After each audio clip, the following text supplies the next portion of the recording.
ಶ್ರೀ ಗಣೇಶ ಶಾರದಾ ಗುರುಭ್ಯೋ ನಮಃ. ರಾಮಾಯ ರಾಮಭದ್ರಾಯ ರಾಮಚಂದ್ರಾಯ ವೇಧಸೆ ರಘುನಾಥಾಯ ನಾಥಾಯ ಸೀತಾಯ ಪತಯೇ ನಮಃ. Welcome to all for this session on Ramayana, the chapter 100 of Yuddhakanda.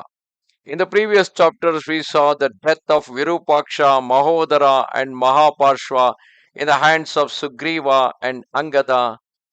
Beholding Mahodara and Mahaparshva slain, and despite his great strength, the valiant Virupaksha also struck down. A great rage seized Ravana, who urged on his charioteer with these words: By slaying Rama and Lakshmana, I shall remove the double scourge, the cause of the slaughter of my faithful adherents and the siege of the city.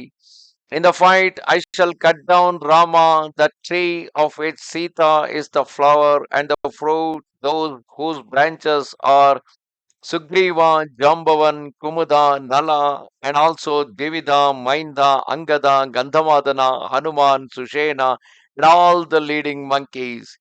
Thereupon that mighty car warrior who caused the 10 regions to resound drove rapidly on Raghava with his chariot, and the earth with its rivers, mountains, and woods trembled with uproar, and the lions, gazelles, and birds that inhabited it were seized with terror. Then Ravana employed a dark and magic weapon. It was formidable and terrifying, and with it he consumed the monkeys, who fled here and there amid the dust raised by their battalions, for they were unable to endure that weapon created by Brahma himself. Raghava, seeing those countless divisions taking refuge in innumerable places, pursued by Ravana's powerful shafts, stood steady, waiting. Meanwhile, the tiger among the Titans, having routed the army of monkeys, beheld Rama standing there unconquered with his brother Lakshmana, like unto Vasava with Vishnu. And Rama seemed to touch the sky as it were, as he stretched his great bow, those heroes with eyes as large as lotus petals were long armed and the conquerors of their enemies. From his side, the extremely illustrious and valiant Rama, who was accompanied by Saumitri, seeing Ravana overwhelming the monkeys in the fight, joyfully took hold of the center of his bow and immediately began to bend that excellent weapon that was stout and sonorous, riving the earth as it were. At the sound of Ravana's losing a myriad arrows and Rama stretching his bow, the Titans fell to the ground in their hundreds. Thereafter, Ravana, coming within a bow's length of the two princes, resembled Rahu in the presence of the sun and moon, desiring to be the first to enter into combat. Lakshmana, with his sharp arrows, having placed them on his bow, loosed his shafts, resembling flames of fire. Hardly had that archer let fly his darts into the air than the extremely energetic Ravana stayed them in their course, severing one with one, three with three, and 10 with 10, thus demonstrating his lightness of hand.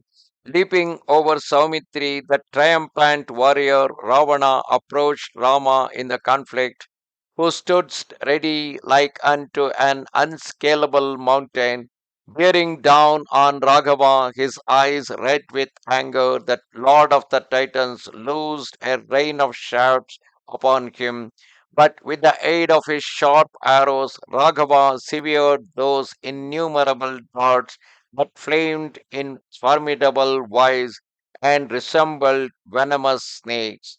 Thereafter, Raghava struck Ravana with redoubled blows, and Ravana struck Raghava, and they riddled each other with a hail of varied and penetrating missiles, and for a long time described marvelous circles round each other from left to right, overwhelming each other with swift arrows, each remaining undefeated. and all beings were seized with terror witnessing the desperate duel between those two redoubtable bowmen, the equals of Yama and Antaka. The sky was covered with clouds riven by lightning flashes, and the firmament became, as it were, pierced with holes by a rain of whirling arrows of extreme velocity, possessing sharp points adorned with heron's plumes. With their darts, they first obscured the sky as when the sun withdraws behind the Astachala mountains, and two great clouds suddenly appear.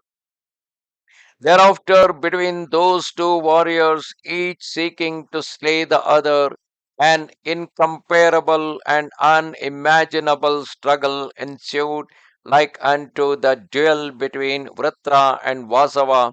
Both were furnished with excellent bows, both were skilled warriors, both brought exceptional knowledge in the science of arms to the fight. In all their maneuverings, they were followed by a stream of shafts as the waves in two oceans that are whipped up by a tempest. Then, with skillful hand, Ravana, the destroyer of the worlds, aiming at Rama's forehead, loosed a formidable succession of iron shafts from his bow, which Rama received unmoved on his head like a garland of lotus leaves. Thereupon, reciting a sacred formula, arming himself with Rudra's weapon, and choosing a large number of spears full of wrath, the illustrious Raghava bent his bow and with force let fly those weapons in rapid succession against that Indra of Titans. But those darts fell without breaking through the armor of Ravana, who, like an immense cloud, remained unmoved. Then Rama, skilled in the use of arms, struck Ravana afresh on the forehead as he stood in his chariot with arrows to which he had joined a miraculous weapon, and it appeared as if 5 headed serpents in the form of darts were penetrating, hissing into the earth, repelled by Ravana, whom they sought to devour.